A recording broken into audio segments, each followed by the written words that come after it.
Hi guys, this is part 4 I believe of our potato grow along, and today I'm just talking about how late we can get potatoes in and also what to do with the potatoes that are currently in. So I have literally just yesterday managed to finish planting out my main crops, which I very stupidly dropped the basket of, and now I have them nice and muddled up. So at least they were all main crops.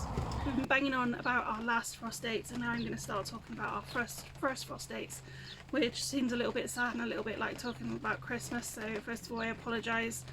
So for me it's usually around the 21st of October, I believe. So when we're thinking about potatoes, we need to consider how long they take in the ground and make sure that we don't plant them any later than they have the time to mature. So you need to make sure that your main crop potatoes are in at least 20 weeks before your first frost date. When it comes to our first earlies and our second earlies, you can be a little bit more flexible, and that would usually be between 12 and 16 weeks for those to come to fruition. Over the last couple of years, a lot of people have been growing what are called Christmas potatoes. So that's when we put them in, usually around July, for a later crop.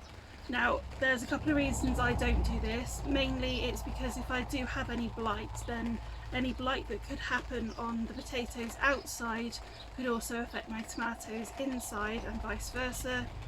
So I tend to not worry, and also my main crop varieties are ones that I will store for later on in the year. However, if you do want to do this, just make sure that you can either protect them from frost later in the season away from your tomatoes, or that actually you can make sure that they are harvested before your last frost date. You also want to make sure that you look at varieties that have been grown and stored specifically for growing them at this time of the year. They would have been kept in the correct conditions to make sure that they haven't gone soft and been sprouting really badly, and you'll want to make sure that the varieties are the correct ones. And it's usually first earlies that people do grow that bit later in the year, just to give them a selection of like new potatoes basically. And then you'll also want to think about whether they're determinate or indeterminate, and then whether or not they need earthing up. So the potatoes that I put in yesterday for my main crop potatoes are going to be a little bit different than my main crop potatoes that I got in a little bit earlier. While there is still frost about, every time the leaves pop through the surface, I was covering them back up to make sure that we didn't get that frost damage. Now we don't need to be as worried about that unless you do still have frost, in which case carry on doing that.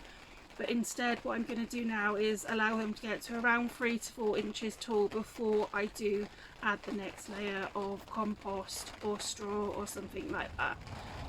So we don't need to be quite as quick to it, and they are a little bit easier to deal with than when we are dealing with the frosts.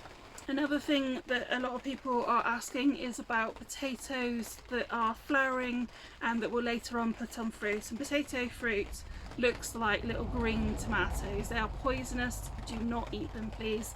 Now, some people suggest that we need to remove all the flowers and therefore what would be the later fruit or the seed head.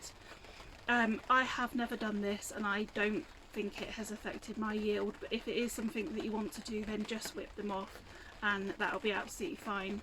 But yeah, just ensure that you're not eating them. They are not edible, and it is only the potatoes, the tubers themselves, that we will be eating.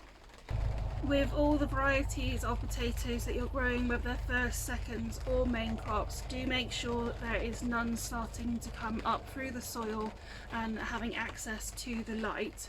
So if there is, just earth them up slightly. Even for our determinate types that are growing on one level, they do still need that protection, just to make sure that they don't get any lights having gone and penetrating into them. I do this by adding straw onto the top, but a little bit of compost or something. Even your grass clippings will work as well. We're just trying to eliminate that light coming in. And then the next time that we'll be looking at these is to start harvesting our first earlies and then our second earlies, which won't be too far away now.